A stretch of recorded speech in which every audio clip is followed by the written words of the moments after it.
Basara triple ఐటీలో ఉద్రిక్త పరిస్థితులు కొనసాగుతున్నాయి. విద్యార్థిని తేజస్విని మృతిపై విద్యార్థులు ఆగ్రహం వ్యక్తం చేస్తున్నారు. ట్రిపుల్ ఐటీ వీసీ గోవర్ధన్ నివాసం ఎదుట విద్యార్థులు రాత్రంతా ఆందోళన కొనసాగించారు.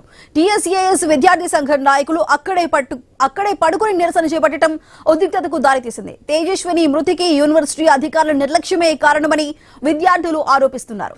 బాధ్యులపై తక్షణ చర్యలు తీసుకోవాలని, విద్యార్థుల భద్రతకు కట్టుదిట్టమైన చర్యలు చేపట్టాలని డిమాండ్ చేస్తున్నారు.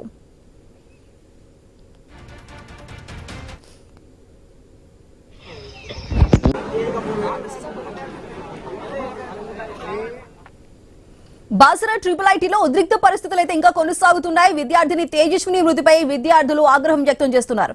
ఇటు ట్రిపుల్ ఐటీ వీసీ గోవర్ధన్ నివాసం ఎదుట విద్యార్థులు రాత్రంతా కూడా ఆందోళనను కొనసాగించారు. టీఎస్ఏఎస్ విద్యార్థి సంఘం నాయకులు అక్కడే పడుకుని నిరసన చేపట్టడం ఉద్రిక్తతలకు దారితీసింది. తేజస్విని మృతికి యూనివర్సిటీ అధికారుల నిర్లక్ష్యమే కారణమంటూ కూడా విద్యార్థులు ఆరోపిస్తున్నారు. బాధ్యులపై తక్షణమే చర్యలు తీసుకోవాలని, విద్యార్థుల భద్రతకు కట్టుదిట్టమైనటువంటి చర్యలు చేపట్టాలంటూ డిమాండ్ చేస్తున్నారు విద్యార్థి సంఘం నాయకులు.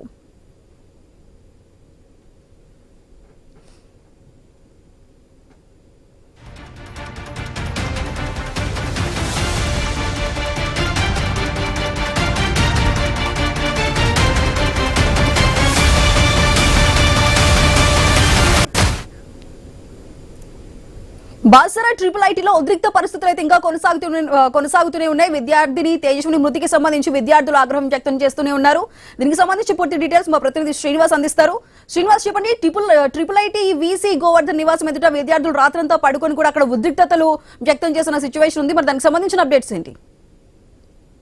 నిర్మల జిల్లా బాసర ట్రిపుల్ ఐటీలో విద్యార్థుల ఆందోళన అయితే కొనసాగుతోంది. మెదక్ జిల్లా రామచంద్రపురంకి చెందిన తేజస్విని గత కొద్ది రోజులుగా ట్రిపుల్ ఐటీలో అనారోగ్యం ఉండడంతో తేజస్విని ఆరోగ్య పరిస్థితి విషమించడంతో అయితే ఆమెను గాంధీ ఆసుపత్రికి అయితే కుటుంబ సభ్యులు అయితే తరలించారు. అయితే ఈ నేపథ్యంలో గత 2 రోజులుగా కూడా ఆ తేజస్విని చికిత్స పొందుతూ నిన్న సాయంత్రం వేళ గాంధీ ఆసుపత్రిలో మృతి చెంది దీంతో నిర్మల్ బాసర ట్రిపుల్ ఐటీ విద్యార్థులు అయితే ఇటు వీసీ గోవర్ధన్ చాంబర్ ముంగట ఆందోళనకు అయితే దిగారు. దాదాపుగా నిన్న సాయంత్రం 4 గంటల నుంచి ఈ రోజు తెల్లవారుజామున వరకు కూడా గోవర్ధన్ చాంబర్ ముందు అయితే విద్యార్థులు అయితే ఆందోళన చేస్తున్న పరిస్థితులు ఉన్నాయి. ఇటు టీఎస్ఏఎస్ విద్యార్థి సంఘం ఆధ్వర్యంలో కూడా విద్యార్థులు రాత్రి 2 గంటల వరకు అయితే ఆందోళన చేయగా అనంతరం వారందరినీ హాస్టల్కు పంపించి విద్యార్థి సంఘాల నాయకులు అయితే ఆందోళన చేపట్టారు. ఇటు విద్యార్థి సంఘాలు కానీ విద్యార్థుల నుంచి ఒకటే డిమాండ్ వినిపిస్తుంది. దాదాపుగా బాసర ట్రిపుల్ ఐటీలో 9,000 మందికి పైగా విద్యార్థులు ఉన్నారు. కానీ కనీసం మౌలిక సదుపాయాల కల్పన లేదు. విద్యార్థులకు ఏదైనా ఆరోగ్యకరంగా ఇబ్బందులు ఏమైనా ఏర్పడితే ప్రథమ చికిత్స అందించే ఫెసిలిటీస్ ఉన్నాయి, కానీ మల్టీ స్పెషాలిటీకి సంబంధించిన ఫెసిలిటీస్ అయితే లేవు. ఖచ్చితంగా ప్రభుత్వము ఇటు బాసర ట్రిపుల్ ఐటీ అధికారులు చొరవ తీసుకొని మల్టీ స్పెషాలిటీ సంబంధించినట్టు ఆసుపత్రి నిర్మాణం చేయాలి.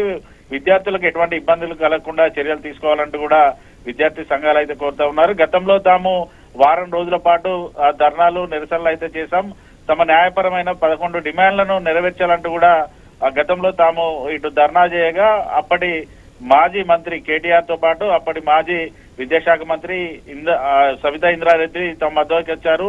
న్యాయపరమైన 11 డిమాండ్లు నెరవేర్స్తామని చెప్పారు, కానీ ఇప్పటి వరకు అవి ఆచరణలోకి రాలేదు, అమలు కూడా కాలేదు. ఖచ్చితంగా కాంగ్రెస్ ప్రభుత్వం అయినా తమ ప్రధానమైన డిమాండ్లను నెరవేరుస్తాయనుకుంటే ఇప్పటి వరకు పట్టించుకున్న పాపాలు లేదంటూ కూడా విద్యార్థి సంఘాలు అయితే ఆరోపణలు చేస్తున్నారు. కేవలం తేజస్విని మృతికి బాసర ట్రిపుల్ ఐటీ అధికారుల నిర్లక్ష్యమే కారణం అంటూ కూడా వారైతే ఆరోపణలు చేస్తున్నారు. ఖచ్చితంగా తేజస్విని కుటుంబానికి 50 లక్షల ఎక్స్గ్రేషియాతో పాటు మరో ఇటువంటి విద్యార్థికి ఎటువంటి ఇబ్బందులు కలగకుండా అన్ని రకాల సదుపాయాలు చేయాలంటూ కూడా వారైతే డిమాండ్ చేస్తా ఉన్నారు. ఖచ్చితంగా తమకు ఉన్నటువంటి డిమాండ్లన్నీ నెరవేరే వరకు మాత్రం తాము నిరసన విరమించేది లేదంటూ కూడా విద్యార్థి సంఘాలు అయితే చెప్తా ఉన్నారు. సుధా.